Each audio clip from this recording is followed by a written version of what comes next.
Bem-vindos, bem-vindas mais uma vez aqui com vocês no programa Aqui Seu Direito, no formato podcast JJ.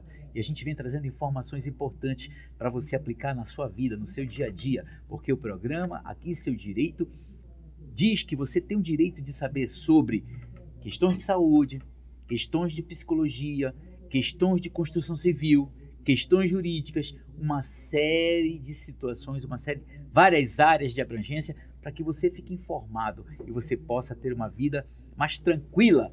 E hoje nós vamos dar continuidade com a nossa entrevista com o engenheiro civil Ed Carlos Barcelos.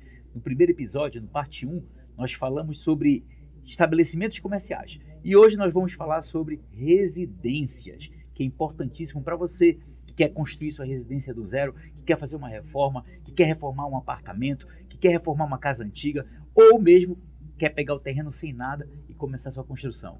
E hoje nós vamos recebê-lo aqui mais uma vez. Olá, doutor Ed Carlos Barcelos, que prazer tê-lo aqui. Olá, doutor Charone, muito obrigado mais uma vez por essa oportunidade. A todos os ouvintes, muito obrigado pela audiência, pelo carinho. E é uma honra estar aqui com todos vocês. Como eu disse na outra vez passada, passar um pouco daquilo que a gente aprendeu. Porque eu torno a falar, doutor, conhecimento não é para se guardar, é para se praticar, é para se passar, é para multiplicar para as demais pessoas. Isso assim, o bom profissional tem que fazer, passar o conhecimento que ele tem. Tá? Isso. É uma honra estar aqui com vocês para passar esse pouquinho de conhecimento que a gente tem. Vou falar um pouquinho aqui do Ed Carlos. Ed Carlos é engenheiro civil, vou ler aqui porque é muita coisa. Pós-graduado em Engenharia de Segurança do Trabalho, pós-graduado em Engenharia Ambiental e Saneamento Básico e perito em imóveis. Então, hoje nós vamos tirar todas as suas dúvidas no que diz respeito à construção de uma casa, de uma residência, da sua casa, quem sabe. Vamos orar por isso. Vamos lá, meu amigo Ed Carlos Barcelos. Então, vamos dar continuidade aqui no nosso parte 2 aqui do nosso podcast JJ. E a primeira pergunta, eu quero construir a minha casa. Como escolher o local? Vou escolher um terreno na rua? Na cidade? Ou vou comprar no loteamento?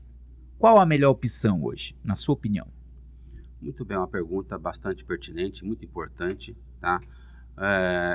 Quando vem um desejo da pessoa ter um imóvel, que isso é um sonho de todo brasileiro, né, de todo trabalhador, é ter o seu imóvel próprio, sair do aluguel e assim por diante, construir o seu sonho para abrigar a sua família, né? O que acontece? Muitas das pessoas, doutor, têm feito isso de forma sem esclarecimento, não vou dizer de forma errada, mas de forma sem a técnica, porque até para você adquirir um imóvel, tem que haver uma consultoria técnica. E poucas pessoas sabem disso. Ele põe no sonho de comprar o seu imóvel, de comprar o seu terreno. Vou comprar meu terreninho. Mas ele não consulta um profissional. E aí vem um vendedor, tem muitos corretores que não são corretores, são pseudos, não são profissionais. Então ele tem que procurar um profissional qualificado, corretor qualificado, ou um engenheiro, um arquiteto, um técnico. Por quê? Para ajudá-lo na escolha do terreno. Esses dias um rapaz me procurou e falou: ô engenheiro, eu comprei um terreno, o senhor pode dar um pulinho para me auxiliar no projeto? E eu fui lá ver o terreno dele. Cheguei lá, rapaz, o terreno dele é um poste. O que é um poste? Nós chamamos poste. É um paredão, um talude, que dá para ele construir? Dá, mas o que ele vai gastar para construir ali é outro valor do terreno. Quer dizer, ele adquiriu um terreno errado. Outros compram um abismo, né? E aí, para construir naquele abismo, também vai ter uma dificuldade muito grande. Ele vai ficar frustrado com o sonho dele. Né? Exatamente. Então, é necessário, quando ele vai comprar um imóvel, o dinheirinho dele suado, ele tem que consultar um profissional técnico da área para auxiliá-lo. Olha só que legal. E o que é importante também, doutor, é você também consultar um advogado, né? Exatamente. Para que ele possa fazer uma análise na documentação do imóvel que você está adquirindo. Não quer dizer que ele, vou comprar no loteamento, que esteja tudo ok, certo? Exatamente. Precisa de uma análise de um profissional, de um advogado, para que ele possa verificar toda a documentação, saber se aquele imóvel ele está liberado, ou se existe algum ônus, existe alguma hipoteca, ou então se existe algum gravame sobre ele, uma penhora, alguma coisa assim, para você colocar o seu dinheirinho suado ali, né? Exatamente. Porque muitas vezes a pessoa compra e depois vai ver que tem um problema. Inclusive, aconteceu já de um cliente meu comprar o imóvel, e na verdade aquele imóvel estava em litígio numa ação de divórcio. entre o casal. Então é importante também consultar o jurídico, concorda comigo? Concordo, doutor. Já peguei peguei um caso assim, logo no começo da minha formação. A gente pegou a matrícula, né? O que é matrícula? Matrícula é um documento, é o registro do documento. São 3 tipos de documentos para o ouvinte entender. Ele tem um contrato de compra e venda, depois aquele contrato se torna numa escritura, que é um documento registrado em cartório, e depois aquela escritura, que depois de ser lavrada, se torna uma matrícula. O que é matrícula? É o documento final do imóvel. Ali vai dizer todo o histórico do proprietário e do antigo proprietário. É ali que vai dizer, isso que o senhor acabou de falar, se tem algum entrame, se tem algum embargo, alguma coisa que impede dele até mesmo ser o proprietário. Quer dizer, a pessoa pensa que é proprietário e ali está proibido aquela venda, porque tem um documento ali, judicialmente, que vem a travar. Por isso que é importante também a consulta jurídica. E isso daqui é aquela questão também que a pessoa às vezes não tem a propriedade, né? Tem somente a posse, né? Exatamente. Não tem documentação, aí quer vender a posse. Aí a pessoa que vai comprar tem que saber se quer correr o risco de comprar uma posse ou se quer comprar o domínio, que nada mais é do que posse mais propriedade. Exatamente. Então tem que ter toda essa consultoria inicial, né? Na hora de adquirir o seu imóvel com o seu dinheirinho suado ali para realizar o sonho da casa própria, né? Não é verdade, meu amigo? Exatamente. E eu pergunto para você, a escolha do local, como é que funciona isso, essa questão dentro do plano diretor? Quero que você explique para o nosso pessoal aqui, nossos ouvintes, o que é o plano diretor também, que muitos não sabem o que é. Então, como é que funciona essa questão da construção dentro do plano? Depois que ele escolheu o imóvel dele, o terreno dele, dentro da normalidade, vamos dizer que ele já comprou um terreno num loteamento aberto, ou num loteamento até mesmo fechado, ou comprou também já de terceiros, que pode acontecer. Se comprar de terceiro, não vai comprar numa loteadora, mas vai comprar de terceiros. E aquele documento já passou pelo crivo jurídico, ele está desembaraçado para uma possível construção, aí sim o profissional técnico, ou um técnico de edificações, ou um arquiteto, ou um engenheiro civil, vai auxiliá-lo o que ele pode construir naquele terreno. Vale lembrar, doutor, que o nosso país, né, como que funciona?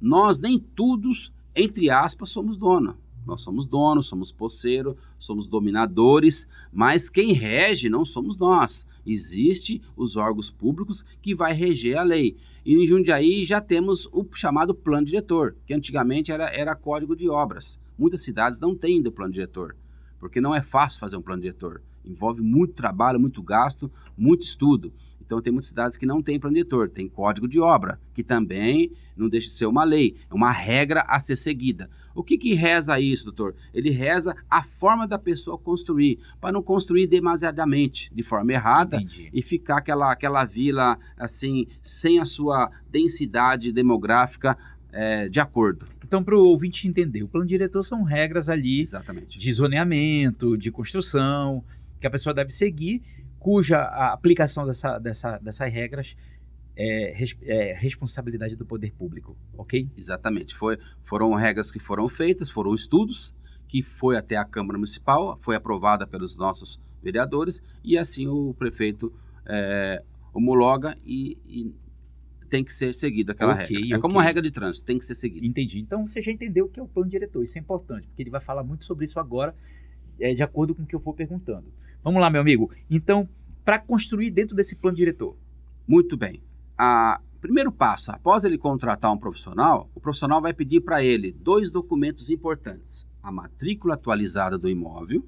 Por que atualizada, doutor? Porque, volta de novo naquilo que o senhor falou, porque uma matrícula atualizada, ela vai dizer se realmente tem algum problema judicial, se houve um divórcio, se tem algum problema trabalhista, foi empenhorado aquele imóvel por algum litígio qualquer, uma execução, que pode acontecer. Claro, pode. E às vezes o próprio proprietário, doutor, não sabe. Não sabe. Porque às vezes ele tem um sócio, às vezes ele tem um filho, às vezes ele tem vários imóveis e alguém cometeu alguma infração, ele não ficou sabendo e alguém descobriu que aquele imóvel é daquela pessoa, foi levado essa problemática para o judiciário e foi travado. Lá uma hipoteca, uma penhora, Exatamente. Alguma coisa assim, a pessoa descobre naquele momento. Ele não foi achado pelo oficial para ser citado, mas aquele documento... Lavrou a penhora. Exatamente. Por isso que a prefeitura pede a matrícula atualizada. Entendi. Cada 30 dias se atualiza uma matrícula. Para você saber atualizadamente como é que está a situação daquele imóvel naquele momento, né? Feito isso, ele também tem que ter IPTU. Ele vai ter, porque nós estamos falando em loteamento correto, em lotes que está dentro da norma, com documento. Gente, aproveitando uma deixa, não construa em loteamento irregular. Não construa. Quer perder o seu dinheiro? É construir. Gente, quer perder o seu dinheiro? Quer ter problema? Constrói em loteamento irregular. É proibido. Não faça isso. Por isso que o profissional que você contratar, ele vai te orientar para isso. Porque é dor de cabeça pro resto da vida. É isso mesmo. Então tem que ter todas essas cautelas aí. Exatamente. Porque você vai fazer um investimento, talvez um investimento da vida da pessoa. E aí investir errado pode dar ruim, né? Vai adquirir um imóvel, pergunta para a pessoa, tem documento? Tem matrícula? Tem escritura? Tem IPTU? O que é IPTU? IPTU é isso aqui, gente. Isso aqui é um IPTU. O IPTU ele vai dizer, doutor, o zoneamento daquele imóvel. Na verdade, o IPTU, são as características do imóvel que vão estar ali nele, né? Exatamente. Inclusive valor venal, que para quem não sabe o que é valor venal é o valor que a prefeitura estabelece para aquele imóvel, tá? Que vem no IPTU também. Aí vem zoneamento, vem uma série de informações aí, né? Que a pessoa acaba recebendo sobre o imóvel que ela quer adquirir. Então a pessoa quando vai adquirir tem que pedir o IPTU, né? Se a pessoa não tem, corre. Não tem documento, corre. Foca o seu sonho para outro imóvel, muda de imóvel, porque é complicado. A pessoa quer vender, ele quer ter uma situação financeira, ele quer vender o imóvel dele. Mas se o imóvel dele não tiver documento, é igual o carro. Compra um carro sem documento, compra um carro com dívida, você tem problema. Assim é o documento do imóvel, tem que estar organizadinho. Poxa, que legal, que bom. É uma boa dica para o pessoal que está querendo agora adquirir, né? Agora a gente falou de loteamento. E a casa de rua, meu amigo? Vamos lá. Toda casa, todo imóvel, existe seu IPTU. Tá? Todo imóvel urbano, existe o IPTU. Por que eu falo urbano? Porque tem os imóveis rurais. Sim. Aí não é IPTU, aí é INCRA. Então nós vamos falar de imóveis urbano. Existe urbano com...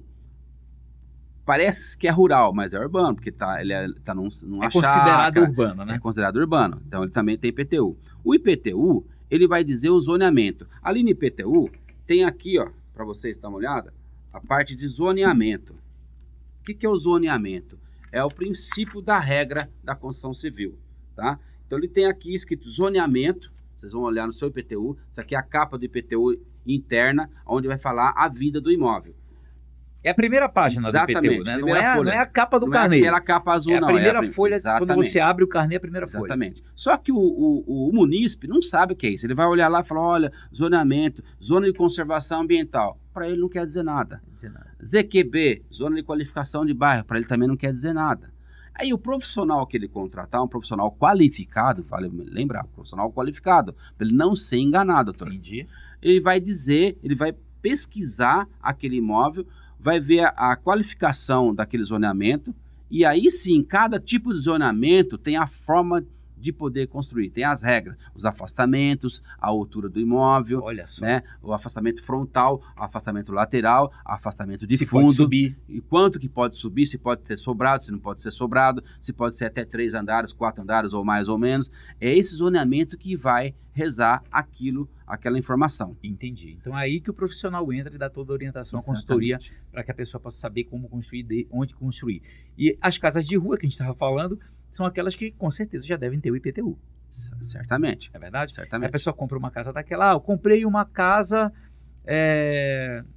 na Rua Anchieta, comprei na Rua Anchieta aqui em Jundiaí uma casa e não me agrado da casa, quero demolir essa casa e quero subir uma casa nova. Como é que é feito isso? Ele pode. Também ele vai consultar o IPTU, o profissional vai ver que zoneamento que é aquela rua, tá? Que tem ruas com zonamentos diferentes.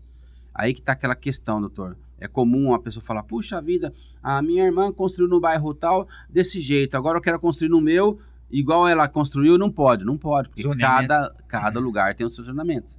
Olha só. Cada lugar tem seu RG, entendeu? Entendi. E tem que... O que pode e o que não pode. Exatamente. Né? Aí o profissional entra lá e dá. Perfeitamente. Então, ele vai ser acompanhado por um profissional para fazer essa demolição tem que ser registrada, tem que ser projetada ela, tem que ser protocolada na prefeitura, a prefeitura tem que dar o alvará para demolir, não faça demolição ao ermo, tudo que for fazer no seu imóvel, procura um profissional, porque cada coisa é uma coisa e é uma peculiaridade. Então, depois que saiu a demolição, saiu o alvará, aí ele vai poder demolir, com todas as seguranças que a norma pede. Entendi. Depois, o profissional vai dizer o que ele pode construir. Vale lembrar também, doutor, que a casa ela foi construída numa lei antiga lá de trás. E se ele demolir demasiadamente, ele vai perder alguns direitos. Porque lá atrás não existia um plano diretor, não tinha aquele afastamento que tem hoje, aquelas exigências que tem hoje. Então, se ele demolir tudo totalmente, ele vai estar depois para construir uma nova, ele vai estar na lei nova, vai ter que seguir a lei nova. Então, ele não vai demolir uma casa antiga e construir igual a casa antiga. Ele vai ter que acompanhar a peculiaridade daquele local. Por isso que o profissional vai orientar ele nessa forma também. Já entendi. Aí na hora que ele vai, beleza, demoliu, teve a ordem de demolição, ele seguiu as regras, demoliu e ele quer começar o imóvel novo. Ali naquele terreno numa rua, na Rua Anchieta, deu exemplo. E aí, o que ele precisa aí, nesse caso? Exatamente, ele tem que ter o projeto aprovado. Uma planta aprovada, depois dessa planta aprovada vai sair o alvará de construção. Tudo na prefeitura. Exatamente. Não confunda alvará de comércio com alvará de construção. Alvará de construção é o que vai dar a licença para ele construir. Tá? É o alvará de construção. Existe alvará de funcionamento para comércio e existe alvará de construção que a prefeitura ela emite após a aprovação do projeto. Então tem que fazer todo aquele procedimento de dar entrada no projeto na prefeitura, esperar a aprovação, esperar a aprovação e tal. Aí tem uma série de documentos que tem que ser. Essa entrada dessa documentação, esse protocolo na prefeitura, o próprio adquirente do imóvel pode fazer ou tem que ser através de um engenheiro? Através de um profissional qualificado, credenciado e também com a sua licença de profissional na prefeitura. O profissional ele tem que estar cadastrado na prefeitura, o seu ISS em dia, e aí ele vai estar apto para poder atender o cliente, porque ele tem que fazer algumas assinaturas, tem que recolher documentos, né, do seu conselho, ou CAL, ou técnico, ou CREA, e acompanhar aquela situação. Entendi. Conclusão, o proprietário ele não consegue construir, não consegue ter documentos sem um profissional qualificado. Olha só que interessante. Então, e em média de quanto ele gasta para fazer o projeto, para dar entrada, para esse profissional fazer todo esse procedimento para que ele possa construir? Em média de quanto é a despesa disso aí? A despesa é bem peculiar, doutor. É até complicado falar em valores, porque cada casa é um caso. Tem que ver tamanho do projeto, que tipo de projeto que ele vai fazer, né? O tipo de atendimento que aquele profissional vai dar para ele, porque o projeto ele é uma série de... Um imóvel ele requer uma série de projetos. Então, existem projetos simplificados, existe projeto arquitetônico, projeto estrutural... Não, eu digo assim, doutor, uma casa de 120 metros quadrados, com 3 quartos, sendo uma suíte, tal, uma garagem e tudo mais. Aproximadamente, padrão. Ele vai gastar quanto, mais ou menos? Tem uma ideia? Em termos de documentação? Nisso? Em termos de... para dar entrada no projeto da prefeitura. Ele vai gastar, para ele ter esse alvará, ele vai... Uma casa mais ou menos 100 metros quadrados, ele pode pensar aí de 3 a 4 mil reais para ele ter toda a documentação em dia. Isso já incluindo os honorários do profissional e as taxas também? Conforme o tipo de projeto que ele vai pedir. Porque, como eu te falei, são vários projetos. Mas se é projeto simplificado, vamos falar projeto simplificado, que é o que a prefeitura aprova. Projeto simplificado e alvará. Ele vai estar em torno disso. Agora, para ele executar depois, ele vai precisar de mais apoios, de mais projetos. Aí são outros gastos. Mas para ele já ter a documentação e o alvará, para ele falar para o pedreiro, faça a minha casa, ele tem esse gasto aí em média, de 3 a 4 mil. Entendi. Tá? Então vamos lá. E da entrada nesse projeto que é o simplificado na prefeitura, a prefeitura aprova, dá ok, aí ela emite um alvará de construção. Exatamente. Ok? Exatamente. Com esse alvará de construção, ele quer o adquirente do imóvel, a pessoa que comprou, quer começar a construção. Exatamente. Aí ele tem que ter o projeto arquitetônico, né? Exatamente. Aí ele vai procurar o profissional dele e vai falar, agora eu quero construir. Qual o próximo passo? Aí o profissional vai também falar para ele, agora você precisa disso, que não envolve mais prefeitura, agora é comigo. Aí ele vai ter essa orientação técnica. Na verdade, ele vai começar a executar a partir de uma orientação técnica. Exatamente. Né? Para não fazer errado, porque se faz errado, sai mais caro o molho que o peixe. Entendi. Aí tem também que ver... Aí o profissional já vai dizer para ele a respeito de recuo, como é que a gente chama? Distância das laterais, né? Esses recuos, doutor, já é falado já antes de protocolar na prefeitura. Porque como eu te falei, cada rua, cada bairro tem a sua peculiaridade. Então, hoje, todas as obras têm que ter um determinado recuo, no mínimo de 3 metros a 4. Entendi. Vai depender do zoneamento. Por exemplo, vamos falar em ZQB. Para você que tem no seu IPTU ZQB, Zona de Qualificação de Bairro. Essa Zona de Qualificação de Bairro é a mais branda que tem no nosso plano diretor. Feliz você que está num bairro de ZQB. Porque Por que é isso? mais liberado. Zona de Qualificação de Bairro. Que ela vai pedir menos afastamento nas laterais, conforme a altura do imóvel, da construção dele, não precisa de afastamento, pode ser de parede a parede nas divisas. Olha só. Até 7 metros de altura, o ZQB ele pode encostar as divisas. Entendi. E pode encostar, utilizar todo... Exatamente. E pode encostar todas o fundo. as dimensões do imóvel. Perfeitamente. Tá. Perfeitamente. Então, o ZQB, no meu entender, é um zoneamento mais brando para quem está no ZQB. Agora, quem está em outras zonas, tem a zona de ambiental, As regras zonas, são maiores. as regras são maiores, porque a problemática daquele bairro são maiores também. Ah, entendi. Mas isso a gente está falando de uma construção na rua, uma construção de uma rua, eu dei até o exemplo da Rua Anchieta ali, para a gente ter uma referência. Mas quem vai construir dentro do loteamento? Tem que ter essas distâncias? Também. Tem que ter 3 metros? Todo tal. lugar existe a mesmo? regra. Dentro do condomínio? Existe. Todo lugar. O condomínio, ele ainda tem uma regra a mais, doutor, porque o condomínio, ele tem a regra do municipal, tá? E ele tem a regra também do condomínio. O condomínio também tem uma regra interna. Que ela anda junto com as regras da prefeitura. Entendi. Entendeu? Gente, eu estou conversando aqui com o nosso engenheiro civil, Ed Carlos Barcelos, dando explicações técnicas aqui a respeito de imóveis residenciais. Você que quer construir sua casa, você que quer reformar sua casa, você que está pensando em fazer o investimento da sua vida, a casa que é o sonho de todo brasileiro, entendeu? Então ele está dando todas as explicações técnicas aqui para não haver erro. E dizendo que tem que haver uma consultoria, o passo a passo, mais ou menos uma ideia de valores. Então é importante você saber, você que está querendo comprar, querendo adquirir, querendo fazer uma reforma, é importante você assistir esse programa, assistir esse segundo episódio, a segunda parte, para poder você ter todo esse conhecimento, e é isso que a gente traz para você aqui no nosso programa Aqui Seu Direito. Dando continuidade, meu amigo, então já entendi que dentro dos loteamentos também tem que seguir regras, né? Exatamente, sim, senhor.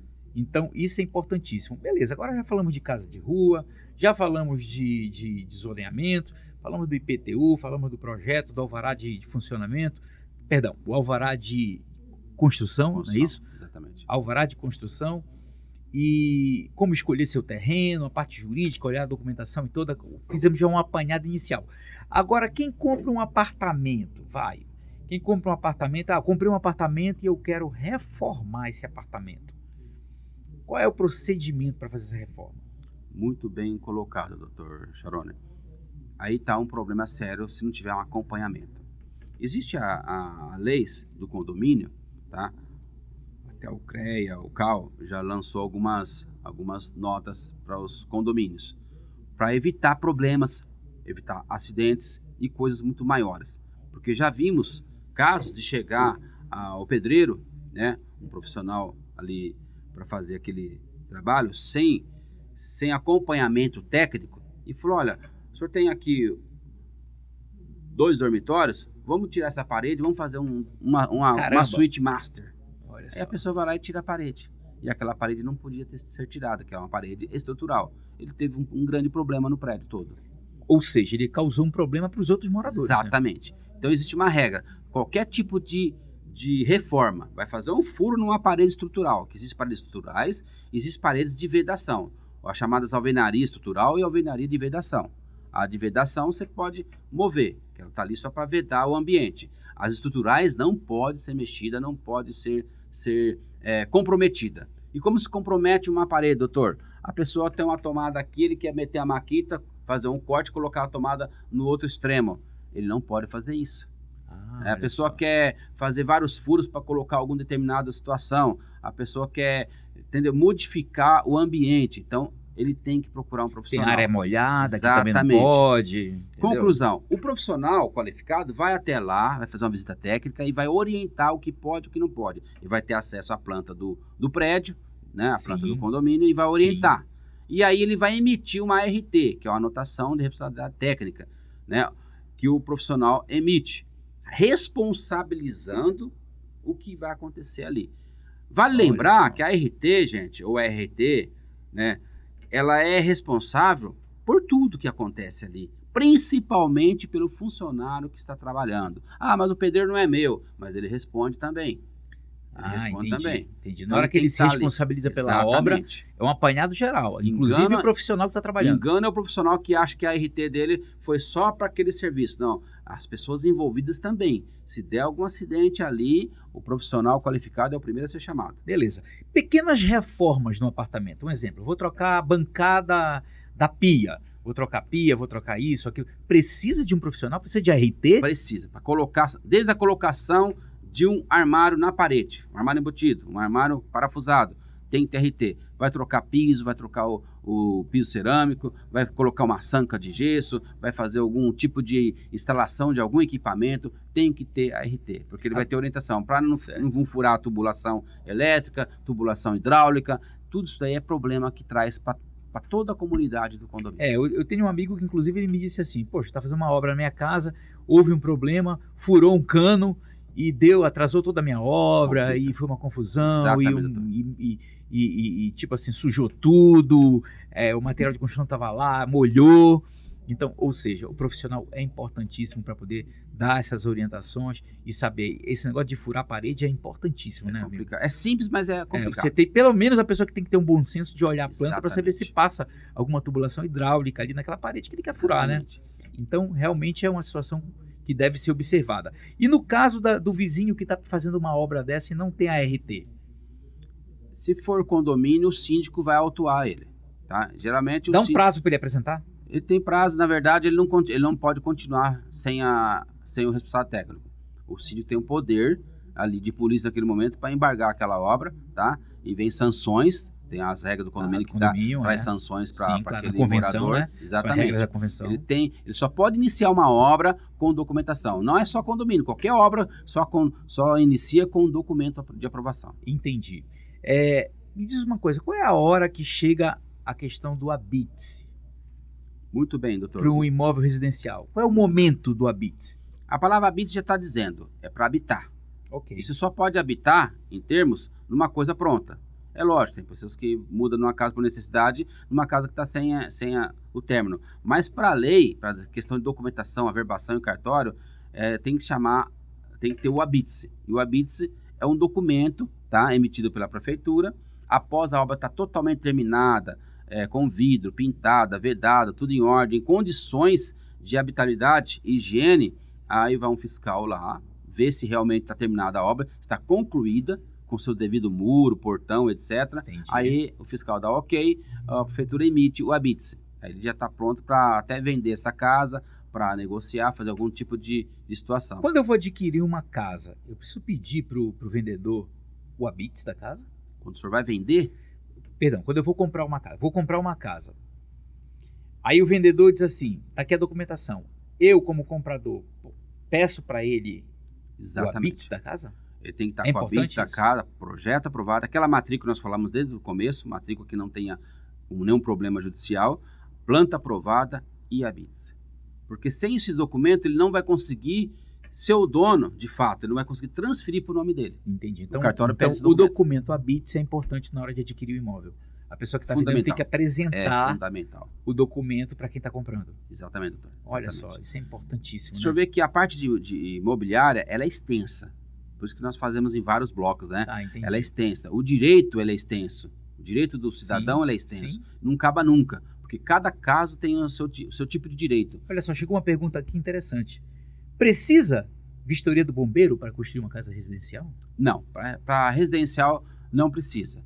Embora, no meu entendimento, porque a gente lida muito com segurança nos imóveis, eu aconselho, isso é um aconselho, eu aconselho que cada casa tivesse um extintor, porque evita muita coisa, mas não é regra. Há países nos exteriores que são regras, o nosso Brasil não é. Mas seria bom que uma casa tivesse um extintor, porque ele evita muita coisa. Porque o extintor, a propagação do fogo é contida ali, Meu amigo, aqui no Brasil tiraram os extintores dos carros. Exatamente, você imagina a casa, né? E então, é como uma pessoa tá fazendo uma fritura lá e já sobe um fogo, pega na cortina, aí vira diferente de um prédio, de um apartamento que é obrigado a ter todo o sistema de de bombeiro ali aprovado, né? É verdade? Tem que ter toda aquela vistoria, que tem prazo de validade num apartamento. Na hora de comprar, a pessoa tem que verificar também essa questão do corpo de bombeiros, na hora de comprar um apartamento. O apartamento, não, porque ele vai comprar aquele imóvel que envolve só a parte peculiar dele, aquela parte física dele.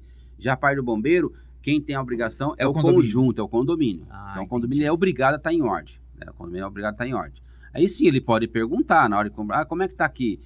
Aí o síndico vai orientar e vai falar para ele se está em ordem ou não. Ele pode fazer esse questionamento. Tá? Eu só quero, para a gente finalizar aqui, eu quero entender a diferença do projeto arquitetônico para o projeto simplificado.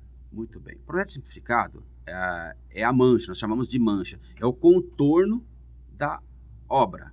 Esse aí é o que vem aprovado pela prefeitura. O arquitetônico, doutor, ele é as condições da construção. É tipo de parede, a espessura da parede, onde tem porta, onde tem janela, e ele mostra toda a parte interna. E depois, caso que quando a arquitetura rege, projeta, vem também os layouts, mobílias, aquelas coisas mais. É o projeto mais completo. Tá? Entendi. Poxa, que legal. Meu amigo, tiramos todas as nossas dúvidas aqui, eu acredito que sejam dúvidas dos ouvintes também, nesse nosso segundo episódio aqui, tratando de imóveis residenciais. E é importante a gente também dar um alô aqui pro pessoal das redes sociais, né? Pessoal do YouTube, Instagram, que tá aí com a gente também, né? Do portal JJ, todo mundo tá aí com a gente também. Importantíssimo a gente poder estar aqui com vocês, passando essas informações para que você possa ter conhecimento na hora de adquirir o seu imóvel. Então, se você está aqui com a gente, não esquece de também compartilhar, de se inscrever nos canais, para que essa informação chegue em outras pessoas que estão precisando dessas informações para comprar sua casa, para começar a construir a sua casa. Então, é importante que você faça esse papel também. E como o doutor diz, o conhecimento não pode parar na gente. O conhecimento tem que seguir adiante. E as redes sociais são importantíssimas para que isso se estenda, se amplifique, entendeu? Chegue em outras pessoas para que tenha essa informação importantíssima. E eu quero agradecer a presença aqui do engenheiro Ed Carlos Barcelos. Muito obrigado pelo parte 1, parte 2.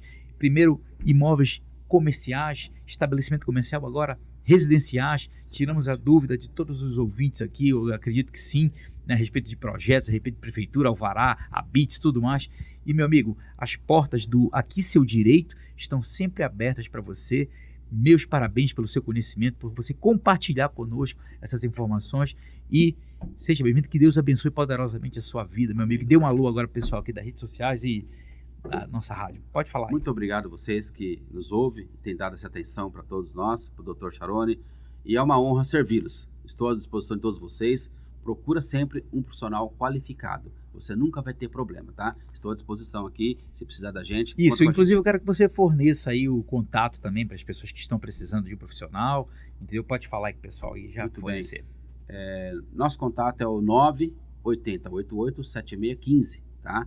E está lá nosso escritório à disposição. Minha esposa, a arquiteta Andréia Barcelos, estará também atendendo vocês aí no que for necessário. Conta com a gente. Muito obrigado. Gente, aqui a gente encerra a segunda parte do Aqui Seu Direito com o engenheiro Ed Carlos Barcelos, e no próximo programa a gente vai estar aqui com outras novidades, com outras entrevistas interessantes, um bate-papo descontraído, legal, importante, informativo, de utilidade pública, para você colocar em prática na sua vida do dia a dia. É sempre um prazer estar aqui com vocês, contem comigo sempre, Deus abençoe.